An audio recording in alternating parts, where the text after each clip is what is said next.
La CAN Total Énergie 2021. C'est une actualité qui ne laisse personne indifférent. C'est une actualité qui nous marque chaque jour, directement comme indirectement. Qu'importe votre secteur d'activité, vous allez être marqué et bouleversé par l'actualité de la CAN Total Énergie 2021 qui a débuté au Cameroun et qui va s'achever en février. Dans cette vidéo, je voudrais partager mon avis en ce qui concerne cet événement continental sur un aspect purement stratégique. Je ne vais pas commenter les matchs, je ne vais pas commenter les commentaires comme le disait quelqu'un, mais je vais m'attarder beaucoup plus sur un aspect purement stratégique.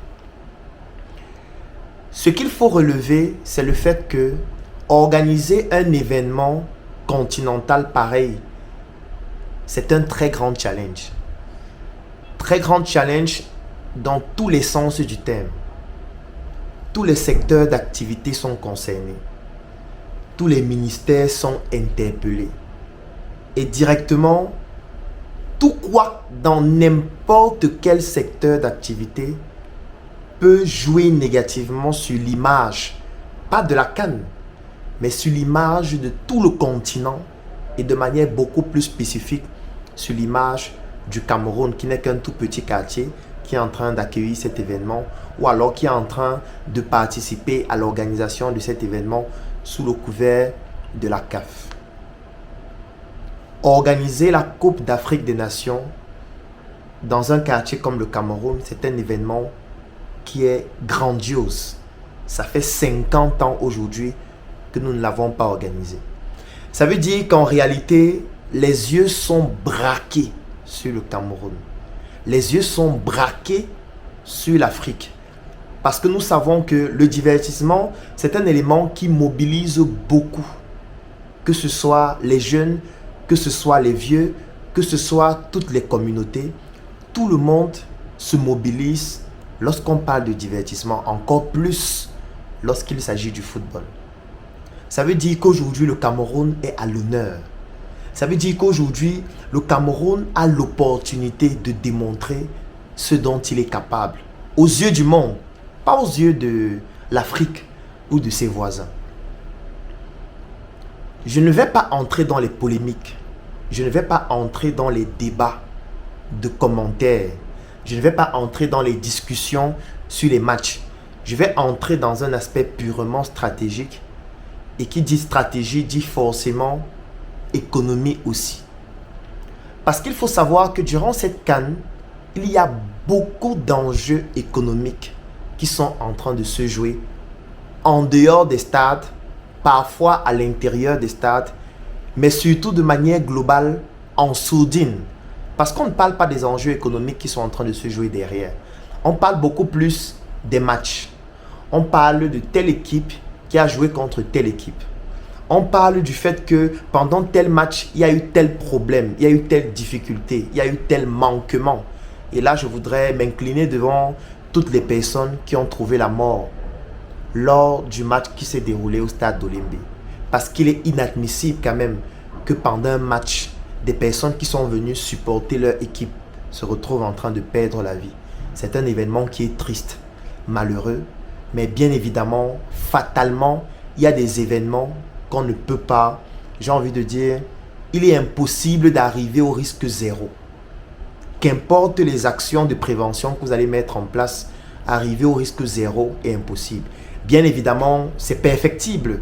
Il y a des choses qu'on peut mieux faire, mais il faudrait d'abord s'incliner afin de pouvoir comprendre qu'il y a quelque chose de grave qui s'est produit. Et je ne pourrais pas parler dans cette vidéo de la CAN sans relever cet événement-là.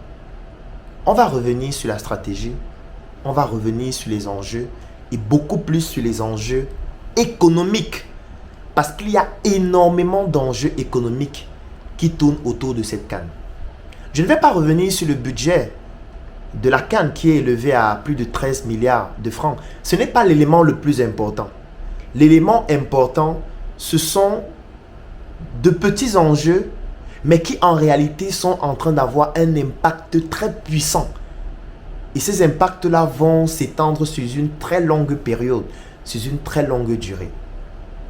Je vais commencer par un fait marquant, qui n'est pas anodin, qui a l'air de passer inaperçu, qui n'interpelle pas beaucoup, sur lequel on n'a pas beaucoup débattu, mais qui est un élément qui est fondamental.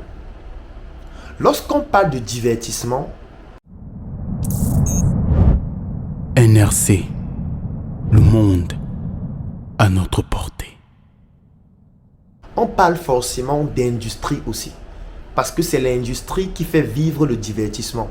Lorsque je parle de l'industrie qui fait vivre le divertissement, il y aura l'industrie textile qui va faire les maillots, qui va faire tout le nécessaire, qui va permettre d'habiller les joueurs, d'habiller les supporters, etc.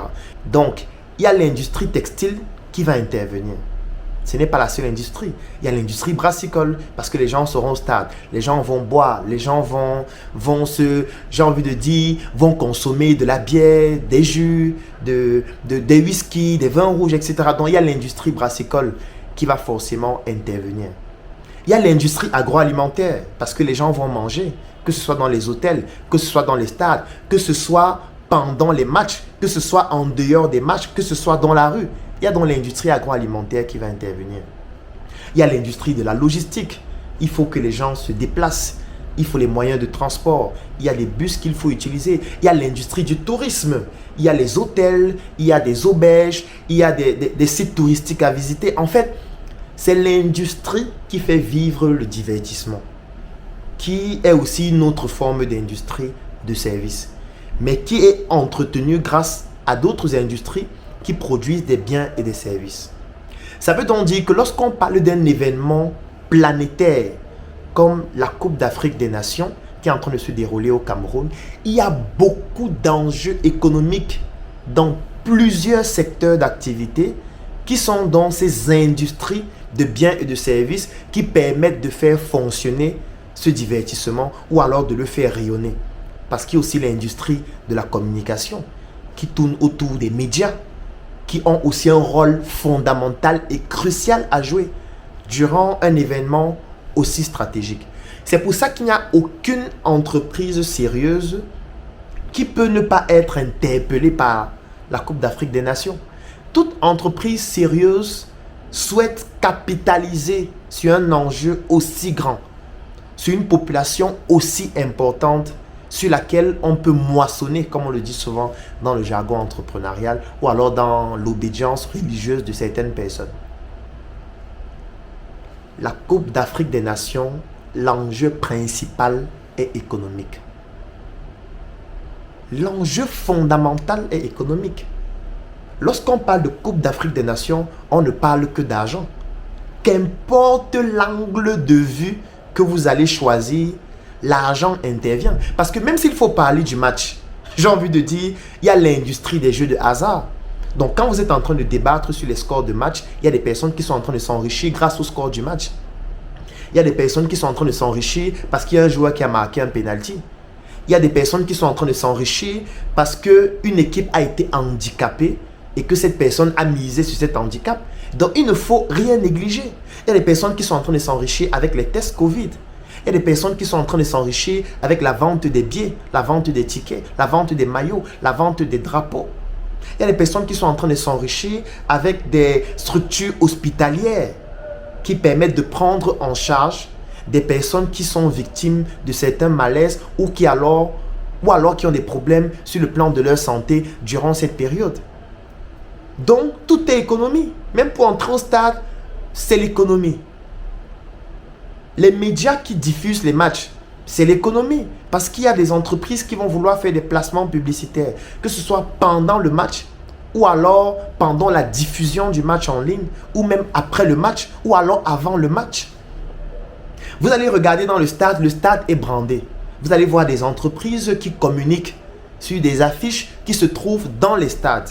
Vous allez voir des entreprises qui communiquent avant les matchs à la chaîne de télévision que vous êtes en train de regarder. C'est pour ça que toutes les chaînes de télévision souhaitent présenter l'actualité de la CAN.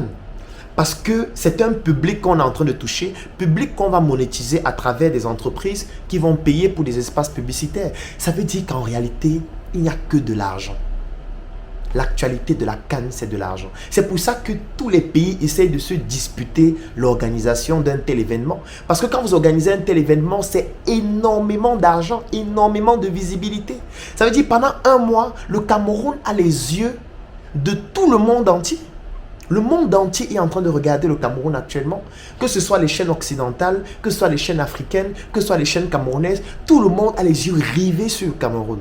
C'est une très grande visibilité. Et vous savez qu'en entrepreneuriat, la visibilité, c'est l'un des éléments les plus importants. Je vais prendre un exemple. Vous pouvez avoir le meilleur produit du monde, le service le plus optimal du monde. Si vous n'avez pas une bonne visibilité, votre capacité à pouvoir convertir cette qualité de produit, cette qualité de service en argent est très faible. Parce que si vous avez un produit de très bonne qualité, mais il n'y a que 20 personnes qui regardent ce produit par semaine, quelqu'un d'autre a un produit moyen, mais il y a 500 personnes, 1000 personnes, 2000 personnes qui regardent son produit par semaine, il aura... Que diriez-vous d'un groupe dans lequel nous parlons projet, business, opportunités d'affaires et investissement? Un groupe dans lequel tous les membres partagent leur expérience afin de permettre aux autres membres d'en bénéficier et de progresser. Que vous soyez élève, étudiant, fonctionnaire, employé, entrepreneur, opérateur économique ou alors qu'importe votre secteur d'activité. Un groupe dans lequel il n'existe aucune barrière géographique. Ça veut dire que vous soyez en Afrique, en Europe, en Amérique, en Asie, vous pouvez rejoindre ce groupe et bénéficier des opportunités que nous allons partager ensemble tous les jours, toutes les semaines et tous les mois. Un groupe de passionnés de l'Afrique, un groupe de personnes qui souhaitent mettre leurs moyens intellectuels, leurs moyens physiques, leurs moyens logistiques, leurs moyens en termes de lobbying et leurs moyens économiques afin de permettre à l'Afrique de briller à travers des Africains qui ont des projets, qui ont des opportunités d'affaires, qui ont des investissements qui doivent se développer par l'apport des Africains qui se retrouvent partout à travers le monde.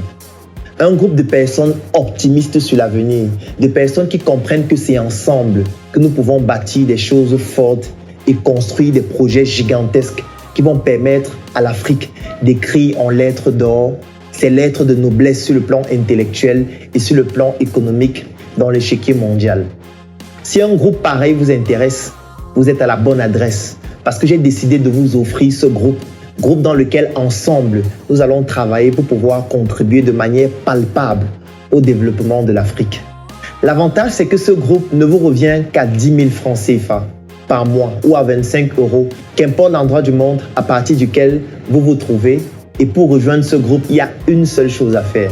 Cliquez sur le lien qui est dans la description de cette vidéo et remplissez le formulaire qui va nous permettre de vous contacter afin de vous permettre de rejoindre ce groupe. À très bientôt dans notre groupe des Africains qui rêvent, des Africains fous qui se mettent ensemble pour réaliser des choses folles.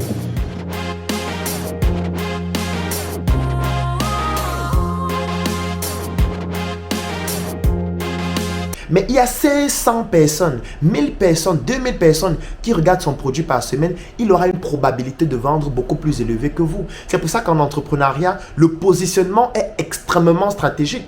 Si vous avez une boutique qui est bien positionnée dans un endroit où la visibilité est meilleure par rapport à une autre personne qui a une boutique qui n'a pas une très bonne visibilité, vous qui avez une bonne visibilité, vous avez l'opportunité de vendre beaucoup plus facilement.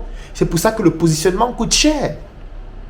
Si votre entreprise est située dans un endroit où le positionnement est stratégique, où le trafic est important, l'espace va coûter beaucoup plus cher qu'une boutique qui est située dans un endroit où le trafic est très faible.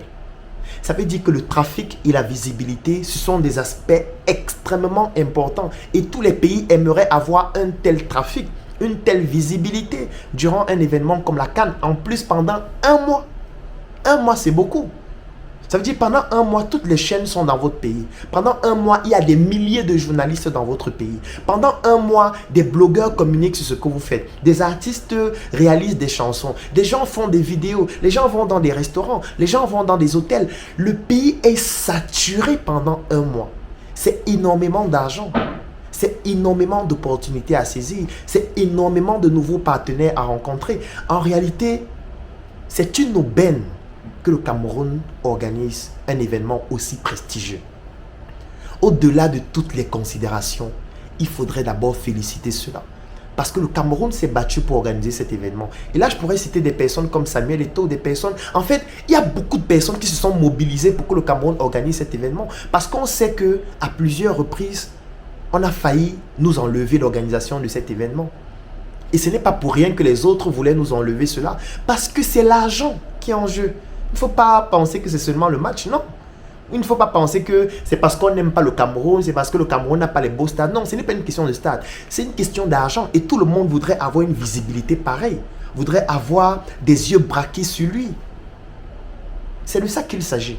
Ça veut dire qu'il faudrait féliciter toutes les personnes qui se sont battues pour que le Cameroun organise cet événement. Je ne vais pas revenir sur les drames, sur les couacs, etc. Les couacs, il y en a dans toute activité. Aucune œuvre humaine n'est parfaite.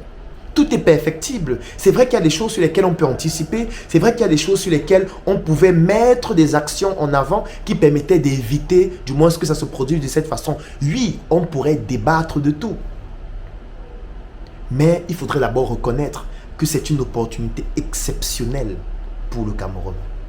Ne pas le reconnaître, c'est faire preuve de beaucoup d'immaturité, d'inconsistance, d'inconscience même, carrément. Quels sont donc les enjeux économiques qui tournent derrière cette CAN et qui sont en train de créer beaucoup de combats en sourdine? Parce que ce que vous voyez en ligne, sur Internet, à la télévision, parfois ce n'est qu'une conséquence d'un combat en sourdine qui est en train de se mener et qui parfois, lorsqu'il est perdu par certains acteurs, ces acteurs essayent de mettre ce combat en lumière d'une certaine façon. Ça aussi, c'est de la stratégie.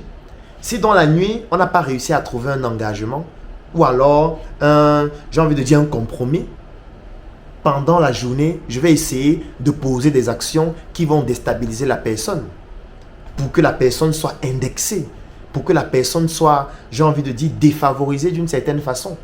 Donc, ne voyez aucune communication sur le Cameroun pendant cette période au hasard. Il n'existe plus de hasard, du moins pendant ces un mois. Si vous voyez une action marketing, une communication, un média qui fait un reportage particulier, ne pensez pas que c'est un hasard. Il n'existe aucun hasard lors d'un événement aussi stratégique parce qu'il y a trop d'argent en jeu et tout le monde voudrait prendre sa part du gâteau. Moi, je vais prendre un enjeu stratégique qui pour moi n'est pas négligeable. Dans un secteur d'activité hautement stratégique, l'industrie brassicole. Oui, lorsqu'on parle de football, on parle d'industrie brassicole aussi. Parce que lorsque vous vous déplacez pour aller au stade, pendant que vous êtes en train de regarder le match, parfois vous êtes en train de boire une bière, vous êtes en train de boire un jus. Les personnes qui sont en train de regarder le match dans un bar, dans un snack bar, dans une boîte de nuit, dans un endroit qui est ouvert en plein air, qu'est-ce qui vous permet de regarder un match pendant 1h, 1h30? Qu'est-ce qui vous permet de tenir? Qu'est-ce que vous faites pendant la pause, pendant la mi-temps? En fait, vous êtes en train de boire. Vous êtes en train de manger aussi. Mais surtout en train de boire. Ça veut dire que pendant un événement pareil, l'industrie brassicole a une visibilité exceptionnelle et une capacité incroyable de gagner énormément d'argent. Ça veut dire que lorsqu'on organise un événement pareil, il y a une bataille féroce pour savoir quelle est l'entreprise qui va réussir à gagner l'exclusivité de cet événement afin que... Découvrez le plaisir de déguster les chocolats Choco, préparés par les maîtres chocolatiers Startup Foods, avec des fèves de cacao du Cameroun, certainement les plus fines au monde. Les chocolats Choco vous procurent une expérience gustative exceptionnelle. 20 ans d'expérience de nos maîtres chocolatiers pour retrouver dans votre bouche du noir fondant à 95%, du lait doux, en passant par du blanc, pour finir avec du chocolat diététique sans sucre. Une saveur tendre et délicieuse, un plaisir tout en finesse. Choco, pour stimuler toutes vos émotions. Choco, signé Startup Academy. Pendant les stades, ou du moins pendant les matchs, ce soit uniquement cette entreprise qui puisse vendre sa boisson. Afin que pendant la communication liée à cet événement, ce soit uniquement cette entreprise qui ait la visibilité la plus grande et la plus importante. Ça veut dire qu'il y a un enjeu stratégique hautement important, une bataille féroce. Parce qu'au-delà du chiffre d'affaires qui va être réalisé pendant les 1 mois, c'est une visibilité mondiale, planétaire. Parce que pendant que vous êtes en train de regarder le match, il y a le placement de produits de cette entreprise ou de ces entreprises. Pendant que vous êtes à la mi-temps, il y a les publicités de cette entreprise. Pendant que vous vous baladez dans la ville, vous allez voir les publicités de cette entreprise qui a l'exclusivité de pouvoir offrir ce service et ces produits durant l'événement. Vous comprenez donc que c'est une bataille féroce. Et moi aujourd'hui, je me félicite qu'une entreprise comme UCB ait réussi cet exploit. Je ne vois pas beaucoup de communication dessus. Je ne vois pas beaucoup de personnes en parler. En réalité, c'est un exploit. C'est un exploit qu'une entreprise brassicole prioritairement camerounaise, c'est-à-dire africaine, l'une des rares en Afrique noire, puisse gagner l'exclusivité durant un événement aussi important et aussi stratégique. C'est quelque chose d'exceptionnel. Ça n'a l'air de rien, mais c'est exceptionnel. Ça veut dire qu'aujourd'hui, on a des entreprises africaines dans le domaine industriel qui sont en train de réaliser des prouesses, parfois devant des Occidentaux, qui ont tout pour gagner, qui ont eu l'expertise, qui ont eu les nombres d'années d'expérience les plus avancés, qui ont tout le capital qu'il faut afin de pouvoir les écraser. Ça veut dire qu'il y a une bataille stratégique qui est en train d'être menée. Et dans cette bataille hautement puissante, il y a quand même des entreprises africaines qui sont en train de se démarquer. Et ça, c'est quelque chose qu'il faut féliciter. Parce que rester seulement débattre des matchs, c'est passer à côté des éléments hautement importants comme cela. Je vais prendre un autre exemple. Si on parle par exemple de l'industrie du tourisme et on prend les hôtels, vous allez regarder les hôtels dans lesquels sont logés la plupart des équipes de football. Vous allez vous rendre compte qu'il y a beaucoup de Camerounais et d'Africains qui ont des hôtels d'une très haute envergure et qui réussissent à captiver la plupart des équipes qui logent dans ces différents hôtels-là. Ça, c'est une très grande réussite pour l'industrie du tourisme camerounais et africain. Il ne faut pas négliger ça. Parce qu'il y a beaucoup de pays africains dans lesquels la plupart des industries sont contrôlées par les étrangers. Ça veut dire que quand il y a un événement pareil, en réalité, l'argent repart aux étrangers. Parce qu'ils vont captiver ou alors ils vont capter cet argent à travers leurs industries brassicoles, à travers leur industrie du divertissement, à travers leur industrie du tourisme, leurs hôtels, etc. Mais là, nous avons un événement durant lequel les industriels camerounais sont en train de capter une grande partie des capitaux générés par l'événement. J'ai pris l'exemple avec les industries brassicoles, UCB. C'est un exemple que je suis obligé de citer. J'ai pris l'exemple avec les industries dans le domaine du tourisme, notamment les hôtels, que vous connaissez tous. Je peux citer plusieurs autres exemples. Il serait inapproprié de ne pas relever cette actualité, parce que cette actualité est fondamentale. Cette actualité est en train de créer beaucoup de désagréments au Cameroun. Parce que les autres ne sont pas contents. Les autres ne sont pas contents d'être en arrière et de ne pas bénéficier d'une opportunité aussi extraordinaire. Moi, je voudrais qu'on félicite les industriels camerounais spécifiquement et africains en particulier. Parce que les entreprises que je viens de citer n'ont pas été mises sur pied seulement par les Camerounais. Et là, il faudrait bien graver ça dans la tête. Lorsque je parle de UCB, beaucoup de gens vont dire oui, c'est Kadji, machin, il faut féliciter Kadji. Non, ce n'est pas Kadji qu'il faut féliciter. UCB n'appartient pas seulement à Kadji. Ça appartient aux Africains. Il y a beaucoup et des milliers d'Africains qui sont actionnaires à UCB. Il y a des milliers d'Africains qui sont actionnaires dans ces entreprises dans le domaine de l'industrie du tourisme, notamment les hôtels, etc. Il y a une partie visible, oui, qui est le nom de quelqu'un, mais ce n'est pas lui seul qui réussit ces prouesses-là. Donc, il faudrait arrêter avec des balivernes comme nos frères de l'Ouest travaillent beaucoup. Non. Tout le monde travaille. Tout le monde se bat. Tout le monde investit. Dans toutes ces entreprises, il y a les ressortissants de toutes les régions du Cameroun et de toutes les régions même d'Afrique qui investissent dans ces entreprises. Ça veut dire qu'on doit féliciter les Africains et non une personne. Donc aujourd'hui, moi, je voudrais féliciter pas une entreprise, mais les Africains qui désormais réussissent à comprendre qu'en se mettant ensemble, on peut réaliser des entreprises puissantes au point d'avoir l'exclusivité dans un événement aussi prestigieux et un événement mondial dont les yeux de tout le monde entier sont en train de regarder ce qui est en train de se passer. Ne restons pas seulement dans les stades, ne restons pas seulement à regarder les matchs. Regardons ce que les industriels africains sont en train de faire. Ça veut dire que 50 ans avant, ce n'était pas possible. 50 ans après, durant cette CAN, la 33e édition, nous sommes en train de réaliser des choses exceptionnelles. Nous sommes en train de réaliser des choses exceptionnelles. La question que vous devez vous poser durant cette CAN, c'est qu'est-ce que moi je gagne durant cette CAN? Sur le plan macroéconomique, nous gagnons énormément parce qu'il y aura beaucoup d'entrées de devises dans notre pays. Nous allons avoir beaucoup d'entrées d'argent. Ça, c'est une très bonne chose. Nous allons avoir une très grande visibilité, même si parfois elle peut être tachée par certains couacs durant l'événement. Oui, ça peut arriver. Mais il faut toujours voir le côté positif de ce qui est en train de se passer. Parce que si vous regardez seulement le côté négatif, ça veut dire que même les médicaments, vous n'allez plus boire. Si vous lisez la notice d'un médicament qui s'appelle le paracétamol du début jusqu'à la fin, vous n'allez plus jamais boire ce médicament. Parce que beaucoup de personnes regardent juste les effets négatifs.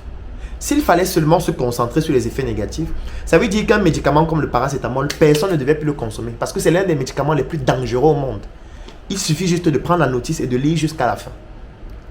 Pourquoi est-ce qu'on continue de le consommer? C'est parce qu'on a évalué les effets positifs, les effets négatifs, et on s'est rendu compte que dans certains cas de figure, le côté positif l'emporte sur le côté négatif. Donc on peut le consommer, mais il faut juste respecter un certain canevas. C'est pour ça qu'on le consomme, même comme il est dangereux. Ça veut dire que pendant un événement comme celui-ci, il y aura forcément des couacs. Qu'importe le pays qui l'organise, il y aura toujours des couacs. Mais il faut pouvoir se poser la question qui est celle de savoir, entre ce qu'on a gagné et ce qu'on a perdu, est-ce que ce qu'on a gagné est plus important que ce qu'on a perdu? Et moi, je suis en train de me rendre compte que c'est beaucoup plus important. Oui.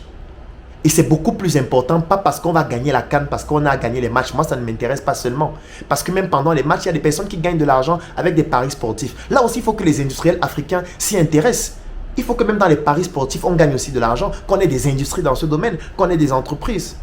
Mais il faudrait d'abord féliciter ceux qui ont réussi dans les autres secteurs d'activité, comme l'industrie du tourisme, notamment avec les hôtels, comme l'industrie brassicole, comme l'industrie agroalimentaire, qui sont en train de réaliser des choses exceptionnelles. Donc vraiment, chaque Africain doit se poser la question qui est celle de savoir qu'est-ce que je gagne durant cette CAN. Qu'est-ce que individuellement je pose comme action pour gagner? Moi, je félicite les personnes qui vendent les drapeaux, qui vendent les maillots, des personnes qui développent des activités afin de pouvoir générer des revenus beaucoup plus importants durant ces activités ou durant cette CAN. Les personnes qui rencontrent de nouvelles personnes, qui, j'ai envie de dire, qui rencontrent d'autres partenaires afin de pouvoir créer des conventions. Oui, ça c'est quelque chose d'exceptionnel. Toi qui regardes cette vidéo, pose-toi la question. Durant cette CAN qui va se terminer en février, qu'est-ce que j'y gagne? Tu n'as pas besoin d'être Camerounais pour gagner. Toi en tant qu'Africain, qu'est-ce que tu y gagnes? Qu'est-ce que tu peux faire afin de pouvoir gagner quelque chose de cette très grande visibilité qui est en train de s'implémenter? Et dès que tu auras trouvé ce que tu y gagnes, tu comprendras qu'en réalité, si chaque Africain se pose cette question face aux défis de l'heure et aux défis du monde, nous allons progresser de manière exceptionnelle. Je voudrais dire bravo à tous les Africains. Je voudrais dire bravo à l'État du Cameroun, au peuple camerounais, au peuple africain et à toutes les personnes qui se battent au quotidien pour que l'image de l'Afrique soit beaucoup plus rayonnante. Chapeau. Le docteur Claudel Obichi, c'est un entrepreneur, c'est quelqu'un qui s'est lancé dans plusieurs secteurs d'activité. Le tout récent projet, c'est NRC, c'est le Nungisi Resource Centers. C'est donc un espace que nous avons ouvert dans la capitale du Cameroun, Yaoundé, plus précisément à la nouvelle route Bastos. Donc, c'est un espace de 251 mètres carrés dans lequel nous avons un ensemble de services et de produits que nous offrons comme le cabinet de consulting, comme Call Agency, comme un studio de réalisation photo, vidéo, comme un cabinet médecin 2.0 dans le domaine de la santé et de la médecine, la vitrine où nous exposons des produits que nous fabriquons et les produits de nos partenaires, comme une salle de formation et surtout comme le bureau de Startup Group.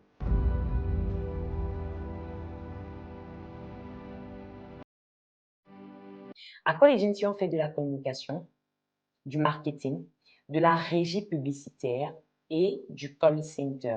Nous organisons également des levées de fonds. Et le bébé, le projet naissant de Call Agency, le tout récent, c'est Call Agency Events. Call Agency Event, en réalité, ça sera cette partie de Call Agency qui va faire dans l'événementiel, en fait. Organisation des événements, on mettra à la disposition des personnes qui souhaitent organiser des événements, que ce soit des hôtesses, des event planners, des maîtres de cérémonie, des traiteurs et autres. C'est un peu ça le projet dans lequel on est. Donc, globalement, voici présenter Call Agency.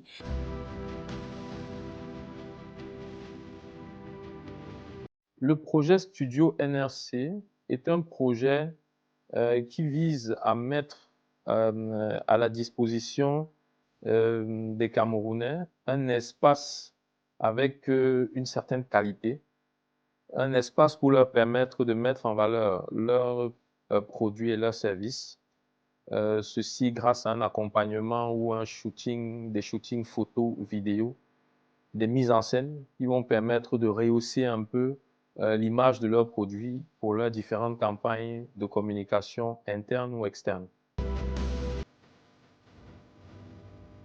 Médecin 2.0, c'est une initiative du docteur Claudel Moulissier qui partait en fait du constat où on voulait briser en fait la routine du médecin qui veut que on soit à l'hôpital en train de consulter, en train de faire des gardes. Et avec le taux de chômage croissant des médecins au Cameroun, il a donc pensé à faire ce projet Médecin 2.0 où en fait on veut que le médecin mute. Il mute pour devenir médecin 2.0. Médecin 2.0 parce qu'on estime qu'il lui faut avoir ou acquérir d'autres compétences en termes de sociologie, d'intelligence artificielle, de patriotisme économique, de marketing, de branding. Donc, avec ces connaissances-là, il va pouvoir doper ses compétences pour pouvoir apporter des solutions un peu plus adaptées par rapport à notre contexte. Donc, il va plus se contenter seulement de soigner le malade, mais de soigner toute la société entière et de contribuer efficacement et véritablement au développement de son pays. NRC Training, comme son nom l'indique, training renvoie à formation. C'est donc une entreprise qui offre principalement deux services, les formations et la mise à disposition d'un cadre magnifique, un cadre idéal pour les séminaires de formation, des réunions pour entreprises.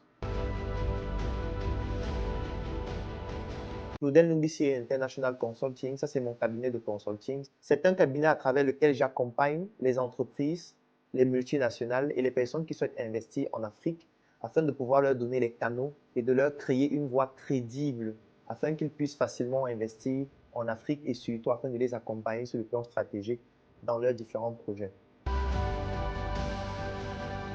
Nous vous offrons aussi un espace agréable et très innovant pour pouvoir, si peut-être vous avez un projet photo ou vidéo, vous avez cet espace où vous pouvez le développer. Si vous-même vous avez un projet photo ou vidéo, mais vous ne savez pas par où commencer, nous on a des experts qui peuvent vous apporter une assistance et conseils pour vous orienter dans votre démarche de projet photo vidéo.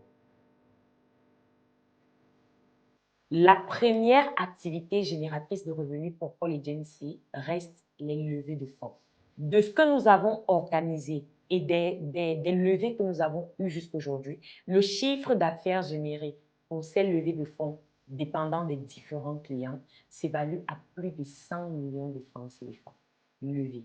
Nous accompagnons en fait toutes les personnes qui sollicitent se lancer dans l'entrepreneuriat dans le domaine de la santé en fait.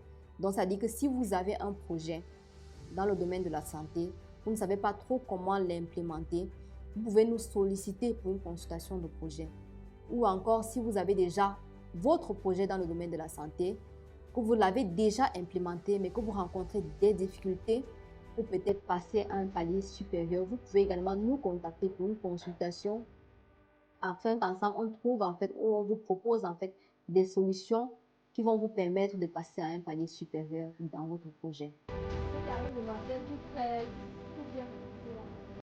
Pour ce qui est des formations, les formations que nous offrons ici sont faites sur mesure, selon le besoin des entreprises.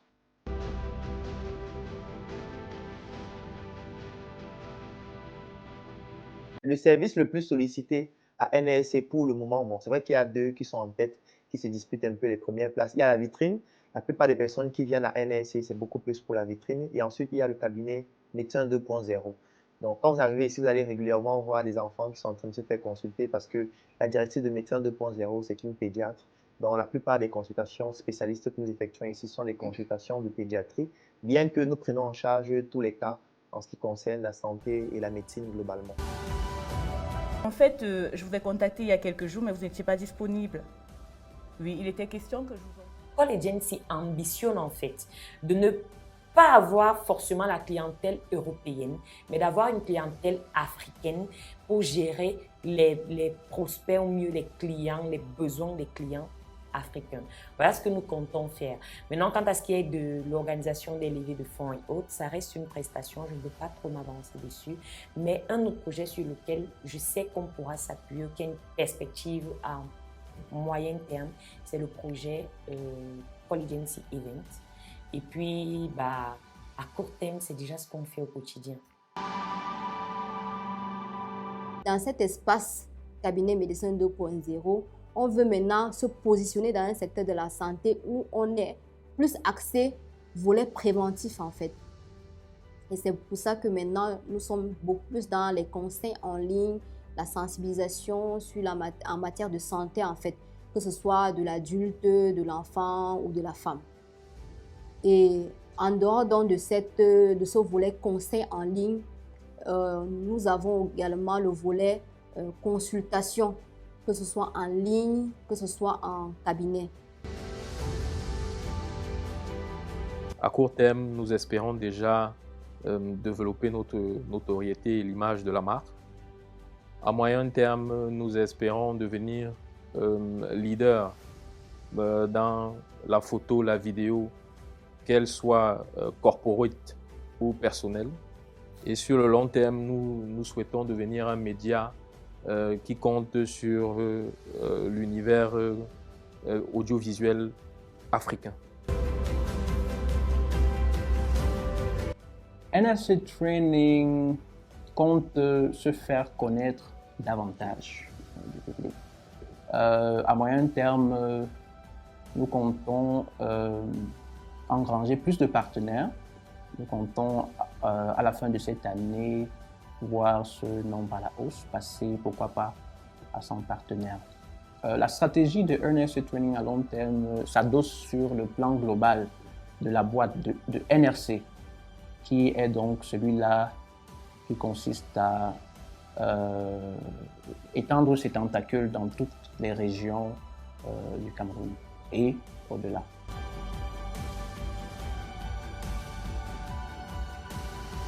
Il y a beaucoup de personnes qui souhaitent reproduire NSC dans d'autres pays. C'est vrai que sur le plan stratégique, ce n'est pas encore notre vision à court terme.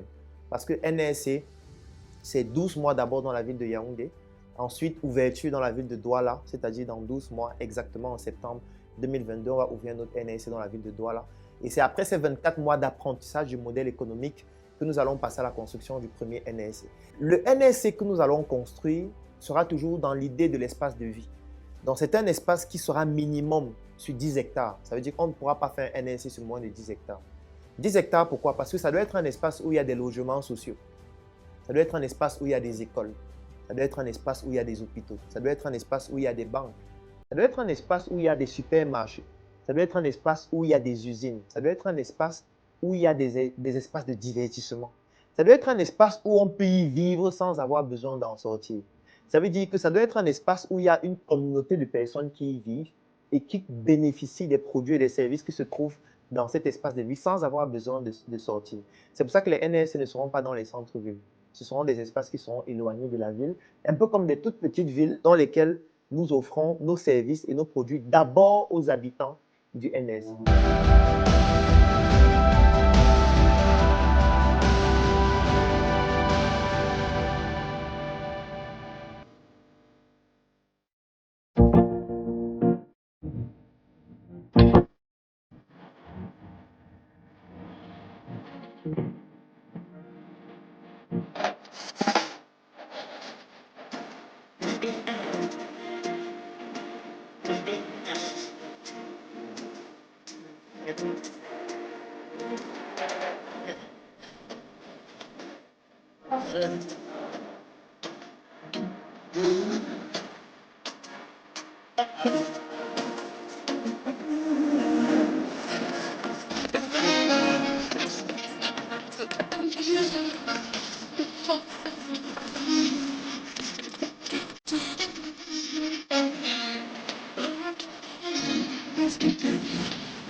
NRC, le monde à notre portée.